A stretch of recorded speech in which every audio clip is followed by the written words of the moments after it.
What's up, guys? This is Showtime. You already know this is Showtime's Fight Form. I want to thank everybody for watching. First of all, second, today's gonna be my humble brag. All right.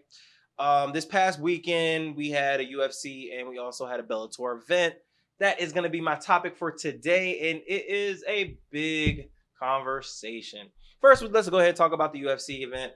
It actually was a very fun event. There was nothing but really good fights. I mean, all the fights were very exciting. They just weren't important fights that no one really cared about. Uriah Hall looked awful. Sean Strickland is honestly probably a meth head, crackhead in the making. Once he's done fighting, he honestly might end up being a murderer. I don't know. I'm just prophesizing that might be his future because he is a little loco, but he looked good. I mean, punches and bunches. The boy doesn't really punch that hard. He did have Uriah hurt a couple times, but he's more of a punches and bunches guy. Walks forward. Bad matchup for Uriah. Uriah just struggles with guys that move forward, and that causes a lot of pressure, and that likes to throw a lot. Uriah hasn't evolved. I mean, after that knockout, he got put on notice, man. He's been a flop ever since. He's very up and down. He'll have some fights where he looks really good, but then when he fights somebody that's halfway decent, he ends up losing. I mean, he's lucky to even make it out of that fight conscious. As many punches he took to the face and body. But yeah, like I said, it was cool. It was a good event. But we all know for the first time in, I don't know, maybe ever, first time in a long time, that wasn't the fight everybody cared about. That wasn't the card. That wasn't the organization everybody cared about. The organization everybody cared about that night was Bellator. Bellator finally had their finals that was supposed to happen last year, but unfortunately COVID happened. And the winner who's of the Grand Prix featherweight division, which was gonna win a million, I say $1 million was up on the line. And oh man, was I hyped.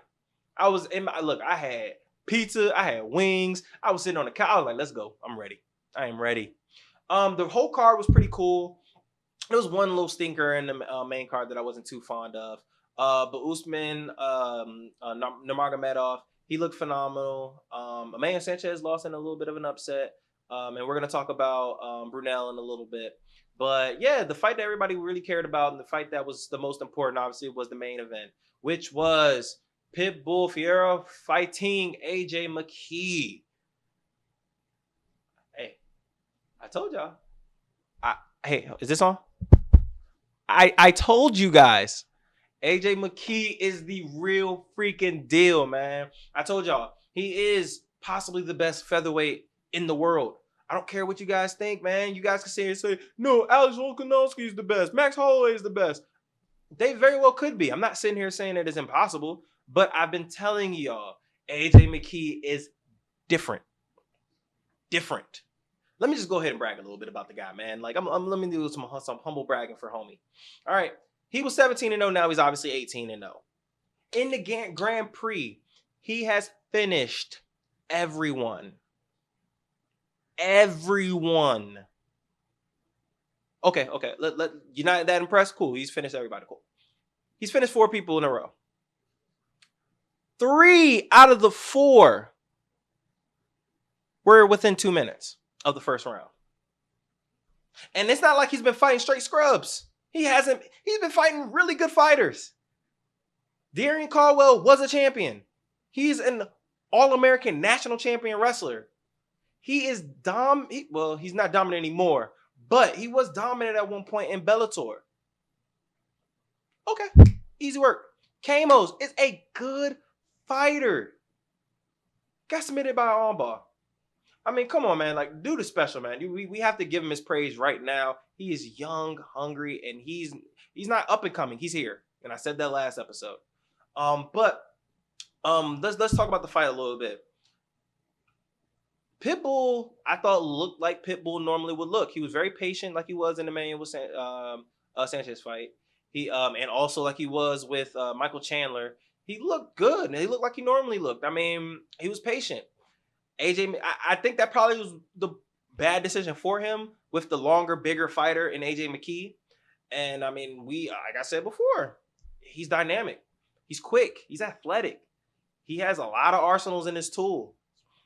And that head kick, reality, they could have stopped the fight once he got dropped with the head kick, but kept him up. I mean, kept it going.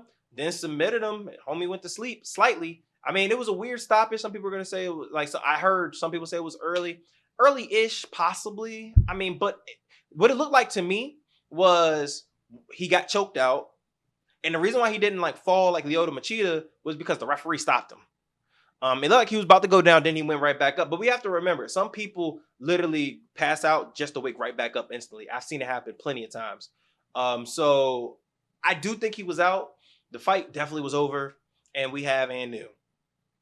And I guess the next thing is, what's next for both, man? I mean, I think Pitbull either go down to 135 and try to get a belt there and be a three division champ, or I mean, you either defend your belt at 155. I mean, he has a lot of options realistically. Defend your belt at 155 or give it to your older brother. I don't think you're going to do that because you just lost. I think you're going to keep your belt and you're going to try to fight AJ Mckee at 155. I think that's probably where his mindset is. Or I think 145, you probably need another fight because I mean, I told you, I'm not a big fan of the instant rematches in the division. Like the 155 is different because that is AJ Mckee trying to be a 2-division champ rather than just instant rematch of a belt that Pitbull lost. So I mean, I think that's the way to go. If AJ wants to fight him again, it has to be at 155. Definitely not at 145. And if Pitbull wants to fight at 145 again, he needs to fight someone else. Or like I said, go to 135 and get an instant title shot. That would be interesting too. But I think that's out the table after losing. But yeah. Now AJ, that's what's happening next. AJ Mckee called out all the UFC fighters, all the ONE FC fighters, and everybody. But in reality, we know his next fight's gonna be fighting somebody at Bellator. I think he needs to fight Brunel, who just beat Manuel Sanchez. Defend your belt, and then I would say if I was like his manager, I would say fight Brunel, beat him, then afterwards fight Patricky or fight Patricio, either whoever has the belt, because I don't know what's going to happen with that belt situation. And then, I'm going to be honest with you, man, I might say bye-bye to Bellator, try to fight in the UFC.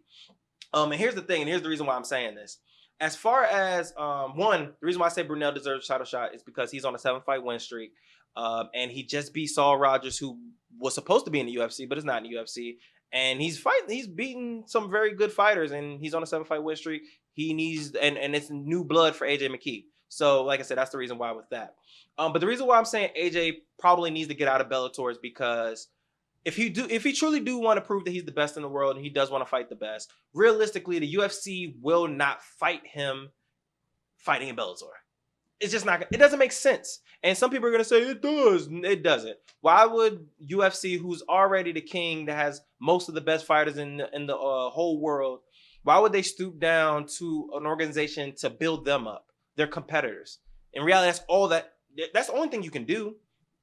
I mean, yeah, it's for the fans, but it's their business. I'm not about to sit here and risk my champion losing to Bellator's champion, and then next thing I know, I have no more juice. Oh, yeah, we don't have the best fighters anymore. Bellator has some of the best fighters. I'd rather people assume it rather than know it.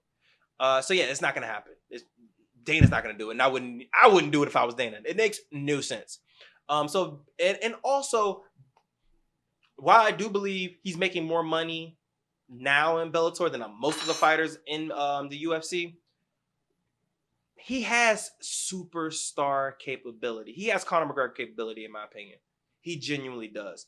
And in order to get the Conor McGregor kind of money, you do need the platform of the UFC, in my opinion, because of the pay-per-view buys.